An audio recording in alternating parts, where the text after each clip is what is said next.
رقت عيناي شوقا ولطيبة ذرفت عشقا فأتيت إلى حبيبي فاهدأ يا قلب ورفقا صلي على محمد السلام عليك أعوذ بالله من الشيطان الرجيم بسم الله الرحمن الرحيم وإني أعيذها بك وذريتها من الشيطان الرجيم رب أعوذ بك من همزات الشياطين وأعوذ بك رب أن يحضرون asalaamaaleykum mbokk yi ñuy teewlu fii ci DKS TV mbokk mi Abdoulaye Seye mu leen di nuyu di leen siyaara di leen jox seen wàccuwaay fas yéene dikk ak yéen ci li nga xam ne mooy naafile bis bi niñ koy defee ak yéen rek bisu set ñoo indi leen naafile gën ci war a naafile mbokk yi ñu ngi ci guddik fukkeel ga lañ toll tey la alxamis sodi guddik fukkeel gi mbokk yi ku ci julli ñeent rakan bu ci ne nga jàng ca Faatihatul Kitaab benn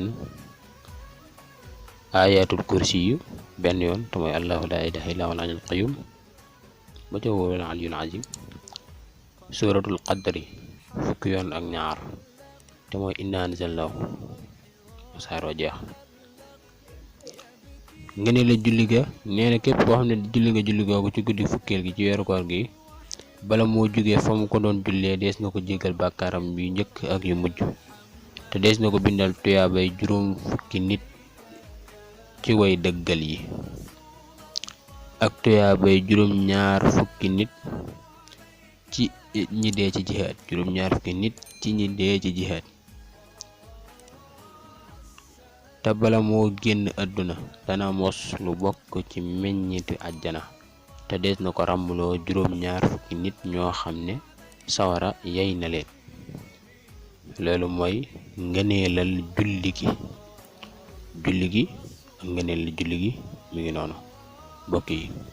seen mbokk seen xarit Abdoulaye Seye teewoon fi doo leen ko baaxee ñu tàggatoo ak yéen foofu bu beneen yoon di leen wax ngeen abonné asalaamaaleykum wa rahmatullahi taala wa barakaatu